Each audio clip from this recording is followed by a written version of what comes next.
السلام عليكم ورحمة الله وبركاته. إن شاء الله بإذن الله هنكمل النهاردة الحلقة بتاعتنا هنتكلم فيها عن إزاي أنت تصور صور كويسة بالنسبة للقمر من خلال إنك تستعمل كاميرا ومعاها عدسة تيليفوتو لينز أو عدسة زوم. قلنا الحلقة اللي فاتت طبعا اتكلمنا فيها عن الدرايف مود والفرق ما بين السنجل مود والكونتينوس مود وموضوع الانترافالومتر والريموت بتاع الانترافالومتر وأهميته في إن أنا أقدر أصور بيه صور كتيرة جدا زي ما أنا عايز وبالإعدادات اللي أنا عايزها من غير ما ألمس الكاميرا. طبعا العدسة الصغنطوطة دي يعني مش هتنفع أوي، طبعا هي تنفع أي حاجة، تنفع إن شاء الله نصور بيها القمر، بس عايزين نطلع صور كويسة وتبقى التفاصيل بتاعتها أعلى شوية، فبنستعمل معاها عدسة زوم زي ما هنشوف دلوقتي. فعايزين دلوقتي نشيل العدسة دي، فبدوس على الزرار بتاع اللوك ده. تمام، طبعا تكون مغطي العدسة بتاعتك، بتدوس على اللوك وتلف. لازم تغطي طبعا السنسور بتاعك على طول عشان ما فيش فيه اي تراب او كده يجي عليه.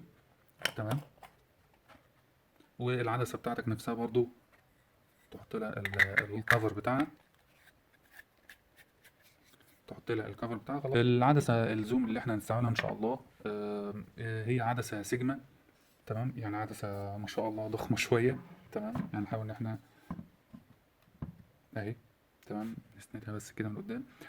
دي عدسة سيجما 150 600، يعني الفوكال لينس بتاعها من اول 150 مللي لغاية 600 مللي. الفوكال لينس بتاعها طبعا بيبقى مكتوب عليها زي ما احنا شايفين كده، عندنا ادي 150 180 200 لغاية اما نوصل لل 600 مللي. تمام، دي العدسة بتاعتنا.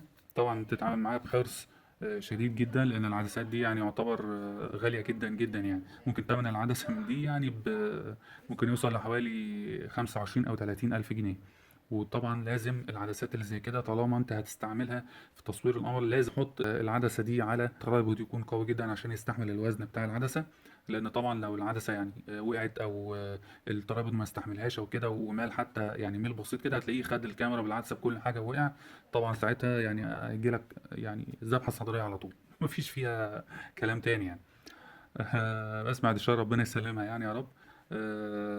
العدسات طبعا كل العدسات الكبيره اللي زي كده بيبقى جاي معاها اللينس كولر اللي احنا شايفينها قدامنا دي.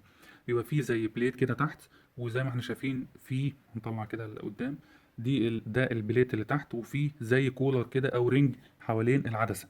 ليه؟ عشان ما ينفعش ان انا اربط الكاميرا، يعني هنرجع كده شويه، ما ينفعش ان انا اربط الكاميرا بالعدسه واخلي الوزن بتاع العدسه دي كله على الكاميرا.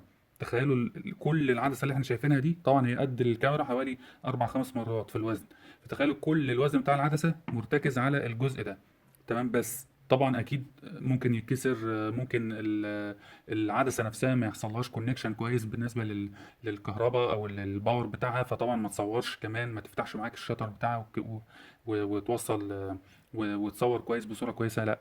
فعشان كده هو عامل اللينس كولر دي، الرنج دي، عشان خاطر انا اربط الكاميرا في العدسه، بس احط البليد ده هو اللي يبقى موجود على الترايبود مش الكاميرا زي ما شفنا كده في الحلقه اللي فاتت. تمام، لكن اللي هيحصل المره دي ان احنا هنربط البليد ده على اللينس كولر، بحيث ان التقل كله او الوزن كله يبقى مرتكز على اللينس كولر مش على الكاميرا والبادي بتاعها.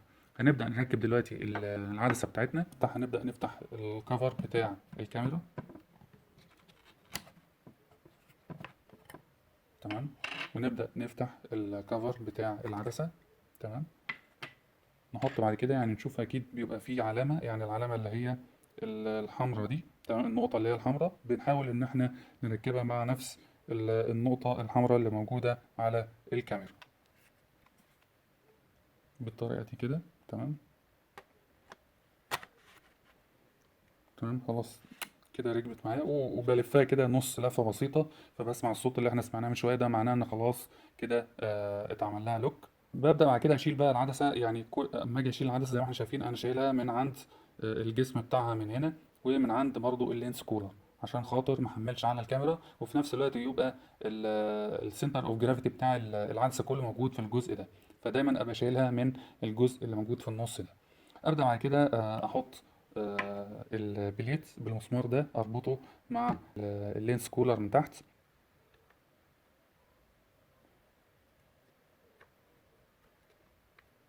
بحاول طبعا ان انا اوازن بحيث يعني ان البليت يبقى تحت اللينس كولر على طول، وابدا ان انا اربط المسمار. اتاكد طبعا المسمار مربوط كويس جدا. ببدا بعد كده خلاص هي تعتبر كده العدسه راكبه على الكاميرا. ابدا بعد كده احطها على الترايبود بتاعنا.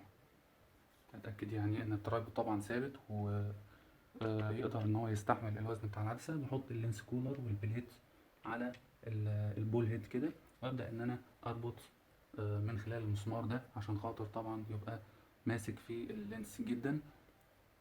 تمام كده تمام. يعني احاول كده ان انا اعمل يعني ايه اي اهتزاز كده في عشان اتاكد ان هو ماسكها طبعا، لان مفيش طبعا يعني ايه اي مجال للخطأ هنا يعني. تمام. البول هيد ثابته، يعني حتى لو فكرت ان انا افك البول هيد نفسها عشان خاطر احرك طبعا الزاويه بتاعت العدسه نفسها، القمر طبعا يبقى فوق وممكن يبقى في اكتر من زاويه، فلازم طبعا افك البول هيد. طبعا لازم ابقى ماسك العدسه ساعتها. تمام. احرك بقى زي ما انا عايز، وليكن مثلا القمر يبقى فوق كده، وابدا بعد كده اربط البول هيد واسيبها. تمام كده يعتبر الحمد لله العدسه بتاعتنا ثابته وستيبل. طبعا طول الفتره بتاعه التركيب ابقى محافظ ان العدسه من قدام يبقى الكفر بتاعها طبعا عليها، عشان برضه لو لا قدر الله العدسه وقعت او خبطت في اي حاجه ما تجيش على الجسم بتاع العدسه نفسها زي ما احنا شايفين كده. فاحافظ ان الكفر بتاعها طبعا يبقى موجود عليها طول الوقت. نبدأ إن شاء الله دلوقتي. نحاول نطلع بقى بالترايبود والعدسة عشان نبدأ إن شاء الله نصور القمر، وطبعا معانا الانترفالومتر بتاعنا.